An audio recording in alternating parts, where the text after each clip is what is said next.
Hello friends, मैं Sangeeta सुजलेका food corner में आपका बहुत बहुत स्वागत करती हूँ। ठंड का मौसम आते ही सर्दी, खांसी, जुकाम, गले की खराश, कमजोरी, सुस्ती, जोड़ों का दर्द जैसी समस्याएं बढ़ जाती हैं। इन समस्याओं को दूर करने और अपनी इम्यूनिटी को बढ़ाने के लिए आज हम इम्यूनिटी बूस्टर गुड़ पाक की रेसिपी लेके आए हैं, जिसे आप महीने भर स्टोर करके भी रख सकते हैं। इसे बनाने के लिए काजू, बादाम, घी किसी भी चीज़ की ज़रूरत नहीं है, चाशनी भी नहीं बनानी है। पूरे ठंड में आप इसका सेवन कीजिए, अपनी सर्दी, खांसी, जुकाम, जोड़ों का दर्द, सुस्ती, कमजोरी सबको दूर भगाएं। तो फिर चलिए शुरू करते हैं। मैंने यहाँ पे 1 कटोरी कच्ची मूंगफली लिए हैं। कच्ची मूंगफली को हमें धीमी आंच पे इस तरह से चलाते हुए भूनना है। मूंगफली में काफ़ी मात्रा में प्रोटीन, कैल्शियम, फास्फोरस, पोटेशियम पाए जाते हैं, जो हमारे कोलेस्ट्रॉल लेवल को कम करते हैं, वेट को रिड्यूस करने में मदद करते हैं, डाइजेशन को भी ये ठीक रखता है। काजू बादाम की तुलना में ये काफ़ी सस्ते पड़ते हैं और इससे हमें बहुत सारे फ़ायदे आसानी से मिल जाते हैं। मूंगफली हमारी अच्छे से रोस्ट हो चुकी है, 7 से 8 मिनट लगते हैं। चलिए अब इसे हम प्लेट में निकाल लेते हैं। मैंने यहाँ पे 1 कटोरी सफ़ेद तिल लिया है। तिल को हमें धीमी आंच पे लगातार चलाते हुए भूनना है। तिल में काफ़ी सारी मात्रा में मैग्नीशियम, कैल्शियम पाए जाते हैं, जो हमारी हड्डियों के लिए बहुत ही अच्छा होता है। ये हड्डियों को मजबूत करता है। स्किन और हेयर के लिए तो ये रामबाण है। तिल अच्छे से भून चुका है, इसमें हल्का सा कलर भी चेंज कर लिया है और ये देखिए फूले फूले से हो गया है। इससे ज़्यादा हम इसे नहीं भूनेंगे, नहीं तो फिर इसमें कड़वापन आ जाएगा। इसे भी हम एक प्लेट में निकाल लेते हैं। मैंने यहाँ पे 1 कटोरी फूल मखाने यानी फॉक्स नट्स जिसे हम कहते हैं लिया है। अब इसे हम इस तरह से लगातार चलाते हुए धीमी आंच पे क्रिस्पी होने तक भूनेंगे। इसमें काफ़ी मात्रा में एंटीऑक्सीडेंट पाए जाते हैं, जो हमारे डाइजेशन के लिए बहुत ही अच्छा होता है। इसके सेवन से बहुत ही अच्छी नींद आती है और जिसको डायबिटीज़ की बीमारी है उसके लिए तो ये बहुत ही फ़ायदेमंद है।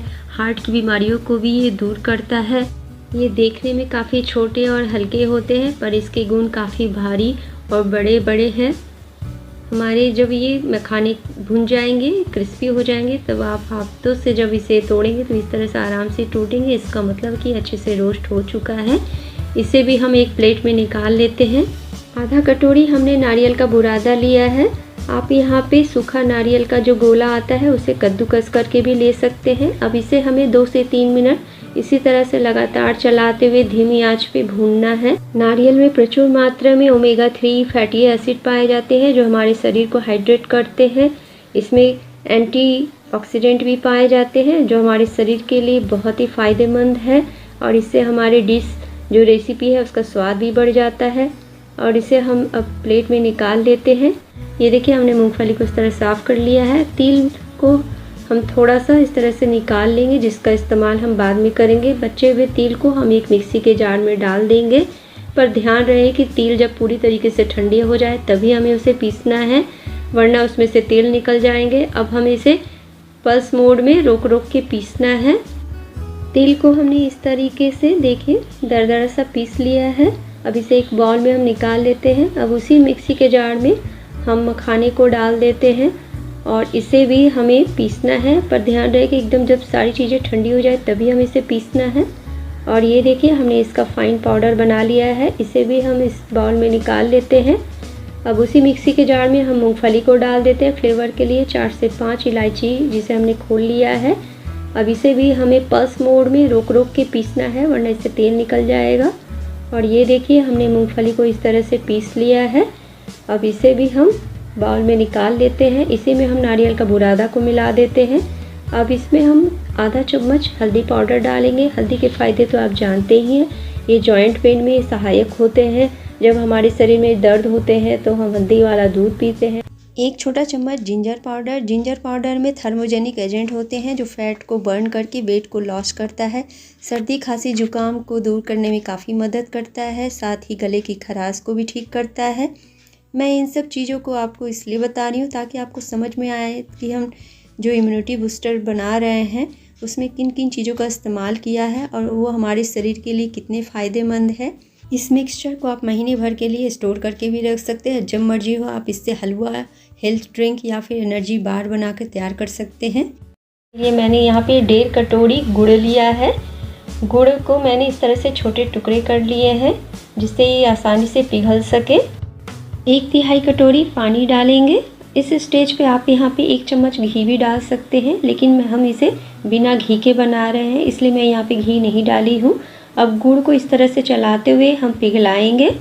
गुड़ पिघल चुकी है और इसमें अच्छा सा उबाल आ गया है। हमें यहाँ कोई चाशनी नहीं बनानी है, बस गुड़ को हमें 3 से 4 मिनट इसी तरह से पकाना है जिससे गुड़ थोड़ा गाढ़ा भी हो जाए। गुड़ में काफ़ी मात्रा में जिंक, पोटेशियम और आयरन पाए जाते हैं जो हमारे हीमोग्लोबिन को बढ़ाते हैं और एनीमिया जैसी बीमारी को दूर करते हैं। डाइजेशन में भी काफ़ी सहायक होते हैं, हमारे ब्लड प्रेशर को कंट्रोल करता है, सांस से संबंधित बीमारियों को भी दूर रखता है। सबसे बड़ी बात कि ये हमें इंस्टेंट एनर्जी भी देता है। गुड़ की तासीर गर्म होती है तो हमें ठंड के दिनों में गुड़ का सेवन ज़रूर करना चाहिए।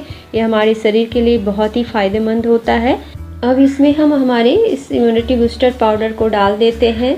गैस के फ्लेम को हम लो कर देंगे और लो फ्लेम पे ही हमें इसे अच्छे से मिक्स करते हुए थोड़ी देर पकाना है। अगर आप इसे हलवा के रूप में खाना चाहते हैं तो इस स्टेज पे आप गैस की फ्लेम को ऑफ़ कर दें और इसे हलवा के रूप में सर्व करें। 2 से 3 चम्मच ही इसका आपको सेवन करना है, इसी से आपकी इम्यूनिटी काफ़ी हद तक बढ़ जाएगी। मैंने इसे और पका लिया है क्योंकि हम यहाँ पे एनर्जी बार बनाने वाले हैं। तो बचे हुए तेल को हम इसमें थोड़ा डाल देते हैं, थोड़ा सा हम और बचा लेंगे जिसका इस्तेमाल हम बाद में करेंगे। अब इसे अच्छे से मिक्स करते हुए हमें थोड़ी देर और पकाना है। और ये देखिए अब ये किस तरीके से पैन को छोड़ रहा है, डो के जैसा इकट्ठा हो गया है, गोल गोल घूम रहा है। इससे ज़्यादा हम इसे नहीं पकाएंगे क्योंकि अगर ज़्यादा पका दिया तो फिर हमारी बार कड़क बन जाएगी।